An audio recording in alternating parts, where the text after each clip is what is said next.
बहुत शीघ्र महामहिमा में प्रेम की स्थिति में पहुंचने के लिए ये मनन की हुई बात कह रहे हैं, ये अंदर के चिंतन की बात कह रहे हैं। ये जो कुछ गुरुजनों की कृपा प्रसाद से समझ में आया, अपनी समझ की बात कह रहे हैं। अगर इसे समझ लें तो बहुत शीघ्र हम वो बात प्राप्त कर सकते हैं जो अति दुर्लभ है, आश्रय। हम आपसे ये तो नहीं कह रहे कि आप कुछ कीजिए, क्या कह रहा हूं? आश्रय।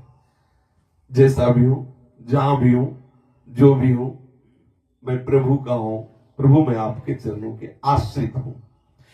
इतनी बात को पुष्ट करने के लिए ठाकुर जी ने कहा है, जो नर होए चराचर द्रोही।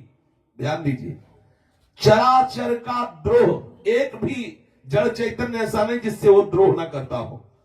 जो नर होए चराचर द्रोही, चराचर का द्रोह करने वाला हो, वो भी भगवत आश्रित होने का अधिकारी है। कोटि विप्र बद लागे जाहू, आए शरण तजो ने ताहू। करोड़ ब्राह्मणों का हत्यारा भी हो तो भी आश्रय लायक। समझ रहे ना? आश्रय में किसी योग्यता लायकात की जरूरत नहीं है। आप जो भी हैं, जहां भी हैं, जैसे भी हैं, हमारे प्रभु के आश्रय के योग्य हैं। आप कितने भी पतित हैं, कोई भी हो, आश्रय में कोई प्रश्न, कोई संशय, कोई योग्यता आप देखिए। बोले हम आश्रित होने के योग्य नहीं, ऐसा कभी आज तक सुना है? सही पूछो तो जो अयोग्य है वही आश्रित होता है। ये जो योग्यता के मतलब अपने भाव में है, उनको धक्का मिलता है। और जो अपने को सबय अंग गुणहीन हो, ताको यतन न कोय, एक किशोरी कृपा ते, जो कुछ होए सो होए। फिर वो होता है जो किसी साधना से नहीं होता। जो बड़ी बड़ी साधनाओं से लाभ नहीं मिलता, वो आश्रय से मिलता है। अब अभी कुछ क्षण की बात, मतलब बाली के प्रसंग में कह रहे हैं, कुछ क्षण वो बिल्कुल भगवान श्री राम को नहीं जानता है, सुग्रीव। अगर कहा जाए कि आश्रय का प्रताप, तो आश्रय का प्रताप, अभी संबंध का प्रताप नहीं, आश्रय का देख लीजिए।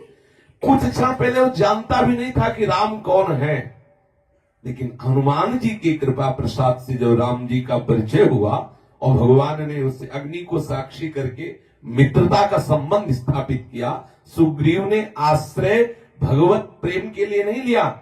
बाली को मार दिया जाए और मुझे राज सिंहासन प्राप्त हो, अंदर की बात यह है, भगवान राम से बिल्कुल प्रेम नहीं करता। वो जानता ही नहीं तो प्रेम क्या करेगा? बिनु जाने न होए प्रतीति, बिन प्रतीत होए नहीं प्रीति। परिचय ही नहीं उसे प्रभु का।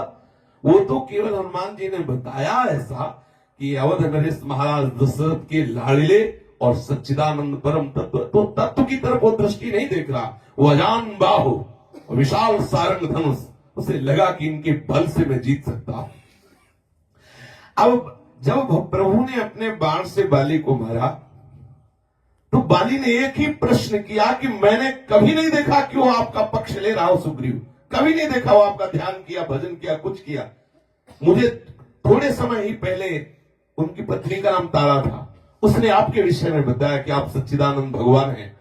तो हमने कहा यदि भगवान है तो समदर्शी हैं, फिर ये पक्षपात कैसा? मैं बेरी सुग्रीव प्यारा, कारण कवन नाथ में मारा। भगवान ने आश्रय तत्व का वहां प्रभाव दिखाया कि अरे मूढ़, तूने जाना कि ये मेरे आश्रित है, और मेरे आश्रित को अरे अभिमानी तू मारना चाहता था। ऐसा कैसे हो सकता है कि जो मेरे अभी अभी आश्रय हुआ है, कोई साधना नहीं बनी इनसे, कोई त्याग, कोई ताप, कोई योग। आप देख लीजिए आश्रय तत्व का परिणाम। प्रभु ने उसी समय उत्तर दिया, रे अभिमानी, जानता है मेरे आश्रित है, और आश्रित का पूर्ण रूप से निर्वाह करना मेरा स्वभाव है। जो मेरे चरणों के आश्रित हो गया, उससे वैर करने वाला मेरा वैरी, उससे मित्रता करने वाला मेरा मित्र। अब आप देख लीजिए आश्रय से संबंध तक कितनी सरल यात्रा है, और आश्रय के लिए कोई लायकात की जरूरत नहीं, और आश्रय हुआ कि संबंध स्थापित हो जाता है। वो उनकी कृपा से वो अपने लगने लगते हैं, जहां संबंध हुआ अपने में गाढ़ भाव आया, अनुराग हो जाता है। बोलो क्या परेशानी है? या हम कौन से आपसे कह रहे हैं कि 3 बार स्नान करो, हम कौन से कह रहे हैं कि आप नाक दाबो, 90 प्राणायाम करो, या आप इतना अनुष्ठान। हम प्रभु के आश्रित हैं, इसमें आपका क्या जा रहा है? आप देखो, इसका परिणाम देखिएगा। फिर इसके बाद आप ये स्वीकार तो कर सकते हो, कोई गुरु ना मिले, कोई उपदेश ना मिले, तो इसमें कोई संशय हम उनके अंश है, ये हमारा संबंध तो है ही, वो हमारे अंशी हम उनके अंश। बोलो, इसमें किसी ज्ञान की जरूरत है क्या? इसमें किसी बिचौलिया की जरूरत है क्या? इसमें किसी को संबोधन करने की जरूरत है क्या? वो हमारे अंशी हैं, हम उनके अंश हैं। ये बिल्कुल सिद्ध संबंध है। आप इतने कर लो तो मोक्ष को प्राप्त हो जाओगे। अब उस अंशी को यदि हम अपने मित्र के रूप में लेते हैं, सखा भाव जागृत हो जाएगा। हम उनको अपने प्रीतम के रूप में लेते हैं, कांता भाव जागृत हो जाएगा। हम जिस भाव से चाहे उनसे संबंध स्वीकार कर लें, बिना संबंध के मत रहना। अगर आप जितने लोग बैठे हैं, इतने में से किसी का भी संबंध नहीं बन पाया, तो प्रभु से प्रार्थना करो कि प्यारे, आपको जो प्रिय संबंध लगता हो मेरे हृदय में स्फुरना दे दो। अब मैं बिना संबंध के नहीं रहना चाहता, मैं आपसे संबंध बना के ही रहूं। और उसी ठसक में रहना। जब संबंध हो जाता है ना, तो संबंधी की ठसक आ जाती है हृदय में। अगर ठसक नहीं है तो संबंध नहीं हुआ।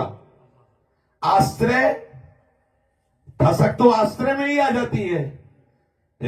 कपड़े अच्छे नहीं है, खान पान भी अच्छा नहीं, फटी पुरानी कपड़े पहन के झोपड़ी में रहता, बात ऐसी करता जैसे अरबपति। तो बोले पता है, मंत्री जी से इसका मिला।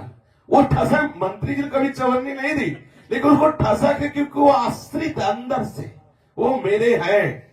अरे सोचो आप, एक लंगोटी में भी 6 जगह 7 जगह से गांठ लगी और इंद्र को भी भुनगा समझ रहा है। क्यों? आश्रित है, हरि आश्रित है, हरि आश्रित है। बिल्कुल सच्ची माने है। आप इस बात को पकड़ लीजिए। अब कैसे बताएं? जैसे होता ना कि कोई शब्द ही नहीं मिल रहा, तो कैसे तुम्हें बताएं, अनपढ़ गंवार आदमी। लेकिन हृदय की हम बात तुम्हें कह रहे हैं। हृदय की बात में जो स्वाद मिलता है वही स्वाद की बात। आश्रित होने में कोई योग्यता की जरूरत नहीं है। आश्रित का पक्षपात होता है, यहां समदर्शिता नहीं रहती, पक्षपात होता है। साधना वाले को फल दिया जाता है और आश्रित को गोद में बैठाला जाता है। यदि आप साधना का पक्ष ले रहे हैं तो आपको फल मिलेगा, और आप हरि आश्रित हो रहे हैं तो गोद में बैठेंगे। बोलो क्या चाहते हो? यदि गोद में बैठना चाहते हो, हरि का दुलार चाहते हो, तो हम किसी योग्यता की बात नहीं कह रहे। हमारे शरणागति में किसी योग्यता की बात नहीं। अपिचेत्सु दुराचारो, अपिचेत्सु दुराचारो, सुदुराचारो, सांगोपांग दुराचार करने वाला सुदुराचारो। त्रुटि पूर्वक नहीं, सांगोपांग दुराचार मतलब पूर्ण दुराचारी। बिल्कुल बिल्कुल, कहीं कोई ये नहीं कि भाई अभी कसर रह गई, 100 का 100%, उसमें 99 नहीं, 100%। अभिचेत सुदुराचारो। अगर वो भगवदाश्रित हो गया, क्षिप्रम भवति धर्मात्मा, भगवान के वचन मान लो, ये बात मान लो, मैं प्रभु के आश्रित हूं। सब सत्संगों की सार बात, आपके कल्याण में किंचन मात्र कोई संशय नहीं है। आप इस बात को पकड़ लो। तार्किक लोग आपको टिकाने की कोशिश करेंगे, आप टिकना नहीं। ये 4 बातें बहुत मनन की हुई, डूबी हुई, चिंतन की हुई, पाई हुई स्वादिष्ट बातें बता रहा हूं। पहली बात, हम भगवत आश्रित हैं, श्री जी के आश्रित हैं। इसमें क्या परेशानी? हम आप सबसे एक मतलब घर की तरह पूछे, इसमें परेशानी क्या है? आप गृहस्थ हो कि आप विरक्त हो, मैं ऐसा कोई प्रश्न नहीं कर रहा। आप 3 बार नहाओ कि 3 दिन ना नहाओ, इसमें कोई शर्त नहीं। आप 3 दिन बाद 1 बार पाओ या एक दिन में 3 बार पाओ, हम कोई प्रश्न नहीं कर रहे। अच्छा, आप केवल ये बात स्वीकार कर लो कि मैं जहां भी हूं, जैसा भी हूं, जो भी हूं, प्रियालाल का हूं। इतने में क्या परेशानी है? ठेका हमारा कल्याण हो जाएगा, ठेका है इस बात से। केवल एक बात, ये प्रथम भूमिका है, आश्रय। भगवत आश्रित को कैसे, ऐसा कैसे हो सकता है? अरे अभिमानी, ये जानकर कि मेरे आश्रित तू, जिसे तू उसे मारना चाहता है, तुझे पता नहीं वो मेरे आश्रित है। आश्रयदाता सर्वज्ञ है, आश्रयदाता सर्वशक्तिमान है, आश्रयदाता सर्वत्र है, और आश्रयदाता सर्वसुहृद है। सर्वसुहृद, उसमें ऐसा नहीं है को गृहस्थ है कि विरक्त है। आश्रयदाता सर्वसुहृद है। पकड़ लो। पहली बात, इसमें कोई विद्वता की जरूरत नहीं, कोई इसमें कर्मकांड की जरूरत नहीं, कोई इसमें हम पवित्रता की बात नहीं। समस्त पवित्रताओं को भी पवित्रता प्रदान करने वाला भगवद आश्रय होता है। जितने भी तीर्थ हैं उनमें तीर्थत्व प्रदान करने की सामर्थ्य भगवत आश्रित जनों में है। तीर्थी कुर्वंत तीर्थानि, भगवत आश्रय अपने आप में इतना पवित्र महामहिमामय सूत्र है, पूछो मत। हम जैसे भी हैं अभी इसी क्षण प्रभु के हैं, ये बात बैठा लो। ये बात कहने की अलग है, हम पापी हैं, हम ये है वो है, ये सब बातें ठीक है, हम भी बोलते हैं वैसे जब बात आती है, लेकिन अंदर की भूमिका में ठसक है, जैसे भी है तेरे हैं। समझ रहे, इसे कहते हैं आश्रय।